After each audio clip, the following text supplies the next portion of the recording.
Pemirsa, Assalamualaikum Nusantara, dimanapun berada, yang dirahmati Allah Subhanahu wa Ta'ala.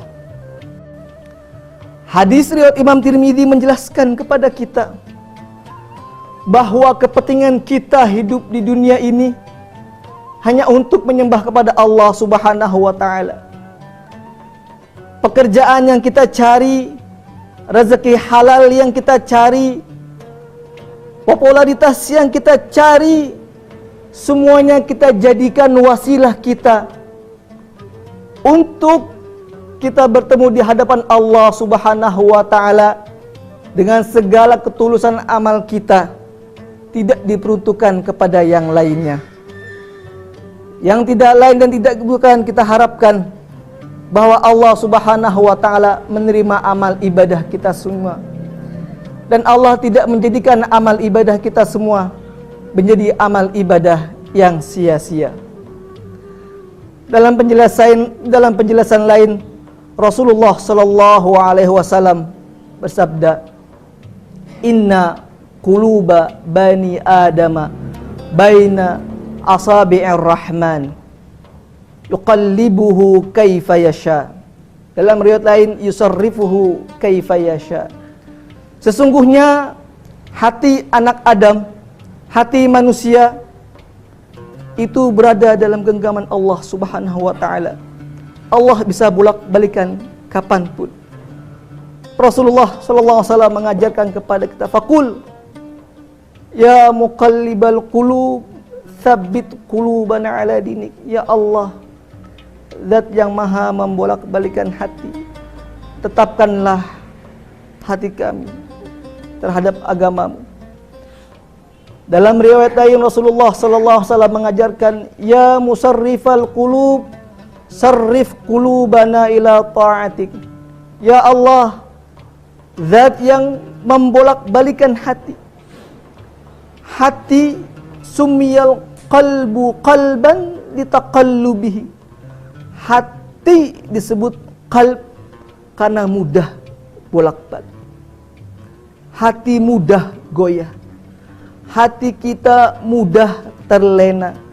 Hati kita mudah terpedaya, terlebih-lebih terhadap janji-janji dan kenikmatan dunia. Maka dari itu Rasulullah mengajarkan doa ini, "Ya musarrifal qulub, sarrif qulubana ila ta'atik."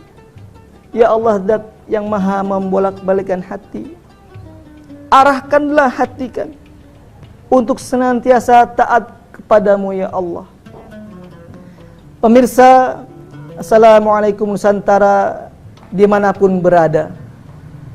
Terakhir, sebagai pengingat kita bahwa hidup kita di dunia hanya sementara, jangan sampai kita terlambat menata hati kita untuk menjadikan segala sesuatunya hanya karena Allah Ta'ala.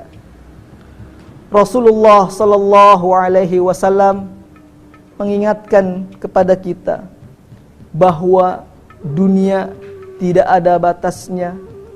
Dunia kenikmatannya sangat melenakan dan setiap manusia tidak akan puas dengan dunia. Rasulullah sallallahu alaihi wasallam bersabda, "Lau kana libni adama wadiyani min dhahabin labtaghaw thalithan wala yamla'u jawfa bni adama illa turabu." Jikalau seandainya manusia, anak keturunan Adam, memiliki dua lembah harta kekayaan, memiliki dua lembah emas permata, labtaghaw thalithan, pasti tipikal manusia tidak akan puas dengan dunia, akan mencari lembah yang ketiga. Wala yamla'u jawfa bni adama illa turabu, dan tidak ada yang bisa menyumpal, menutup, menghentikan hasrat keinginan manusia. Tidak ada yang bisa menutup nafsu manusia melainkan tanah. Sebagai sebuah kiasan bahwa manusia hidup di dunia menikmati kegemerlapannya, kemewahannya, kenikmatannya. Sebagaimana dalam hadis dikatakan, inna dunya hulwun khadiratun. Dunia hijau ranu, manis, nikmat, hingga orang banyak yang lupa, terpikat dan terpedaya, lupa mengingat Allah Subhanahu wa ta'ala. Hadis menjelaskan kepada kita bahwa hanya kematianlah, ajal, yang akan menghentikan kita semua, menghentikan dan memutuskan kita dari nikmat dunia. Jangan sampai ajal menjemput kita, ajal menghampiri kita, dan niat kita salah dalam beribadah kepada Allah Subhanahu wa ta'ala. Pemirsa, Assalamualaikum Nusantara, dimanapun berada, semoga senantiasa dalam lindungan Allah Subhanahu wa ta'ala.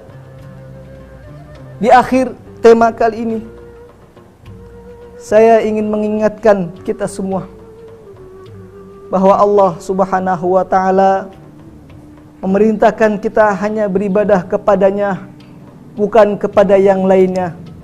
Beribadah sesungguhnya ikhlas kepadanya, bukan ditujukan kepada niatan dunia kita. Allah Subhanahu wa ta'ala berfirman, wa ma khalaqatul jinna wal insa illa liya'budun. Dan tidaklah aku ciptakan jin dan manusia melainkan hanya untuk beribadah kepadaku. Pemirsa, Assalamualaikum Nusantara, dimanapun berada, kisah dalam hadis Imam Muslim tersebut menjadi pelajaran buat kita bahwa amal ibadah orang yang mati syahid, amal ibadah orang yang alim, amal ibadah orang yang menyedekahkan hartanya dimanapun berada bisa menjadi sia-sia jikalau salah niatnya, jikalau tidak menata hatinya. Akhirul kalam, kita memohon kepada Allah Subhanahu wa ta'ala agar Allah menjaga hati kita semua, menjaga niat baik kita semua, agar senantiasa istiqamah di agama Allah Subhanahu wa ta'ala, dan semua amal ibadah yang kita lakukan di dunia ini lillahi ta'ala, sebagaimana doa yang diajarkan Rasulullah SAW yang sudah kita sampaikan. Ya muqallibal qulub, tsabit qulubana ala dinik. Ya musarrifal qulub, sarrif qulubana ila ta'atik. Ini saja, semoga menjadi nasihat bagi kita semua untuk senantiasa mengingat tujuan hidup kita di dunia ini. Barakallahu li wa lakum fil Qur'anil azim. Wa hadanallahu wa iyyakum ajma'in. Tsummal muwafiq ila aqwamit thariq. Wassalamualaikum warahmatullahi wabarakatuh.